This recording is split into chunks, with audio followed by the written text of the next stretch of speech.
മഴയൊന്ന് പെയ്ത് കാറ്റൊന്ന് വീശിയാൽ വണ്ടൂരിലെ trauma care അംഗങ്ങൾക്ക് പിന്നെ വിശ്രമമില്ലാത്ത മണിക്കൂറുകളാണ്. വീടിനു മുകളിലും റോഡിന് കുറുകെയും വീണ മരക്കൊമ്പുകളും മറ്റും വെട്ടിമാറ്റുന്ന തിരക്ക് സദാസമയവും വെളിപ്പുറത്തുണ്ട് എന്നതാണ് ഇവരുടെ ആത്മാർത്ഥത. അതേസമയം ഇവരുടെ സൗജന്യ സേവനത്തിന് ഉപകരണങ്ങൾ വാങ്ങുന്നതിനായി ഒരു ബിരിയാണി ചലഞ്ച് നടത്തേണ്ട ഗതികേടും ഇവർക്കുണ്ട്. കഴിഞ്ഞ ദിവസം വൈകുന്നേരം വണ്ടൂരിൽ മഴയ്ക്കൊപ്പമെത്തിയ കാറ്റാണ് നാശം വിതച്ചത്. വണ്ടൂർ മേഖലയിൽ 4ഓളം വീടുകൾക്ക് മുകളിലും റോഡുകളിലുമാണ് കാറ്റിൽ മരങ്ങൾ പൊട്ടി വീണത്. 5:30 വണ്ടൂർ ട്രോമ കെയർ യൂണിറ്റിലെ 10ഓളം അംഗങ്ങളാണ് കാറ്റിൽ പൊട്ടിവീണ മരക്കൊമ്പുകൾ വെട്ടിമാറ്റിയത്. വാണിയമ്പലം പ്രദേശത്ത് 3 വീടുകളുടെയും കുറ്റിയിൽ ഒരു വീടിന്റെ മുകളിലേക്കുമാണ് മരക്കൊമ്പുകൾ പൊട്ടിവീണത്.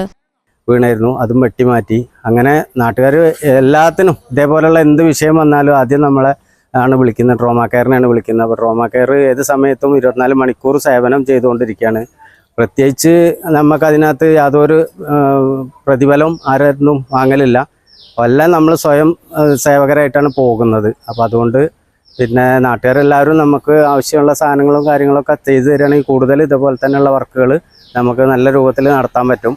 മഴയും കാറ്റുമെത്തിയാൽ ഇവർക്ക് വിശ്രമമില്ലെങ്കിലും സൗജന്യമായി ചെയ്യുന്ന ഇവരുടെ സേവനത്തിന് വേണ്ട ഉപകരണങ്ങൾ നിലവിൽ ഇവരുടെ പക്കലില്ല എന്നതാണ് സത്യം. ഉപകരണങ്ങൾ വാങ്ങുന്നതിനായി അടുത്ത മാസം 27-ന് ബിരിയാണി ചലഞ്ച് നടത്താനുള്ള തീരുമാനത്തിലാണ് ട്രോമ കെയർ അംഗങ്ങൾ.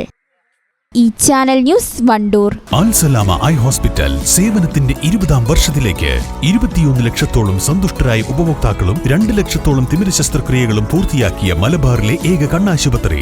ലോകോത്തര നിലവാരമുള്ള ചികിത്സാ സംവിധാനങ്ങൾ, തിമിര ശസ്ത്രക്രിയ, ഗ്ലൂക്കോമ, റെറ്റിന വിഭാഗം, കോർണിയ, ലേസർ ചികിത്സാ വിഭാഗം, contact lens clinic, optical, pharmacy, lab തുടങ്ങി നൂതന സാങ്കേതിക വിദ്യ ഒരുക്കിയുള്ള എല്ലാ നേത്രരോഗ ചികിത്സാ സൗകര്യങ്ങളും വിദഗ്ധരായ ഡോക്ടർമാരുടെ മേൽനോട്ടത്തിൽ. Al Salama eye hospital, hospital road, Perinthalmanna.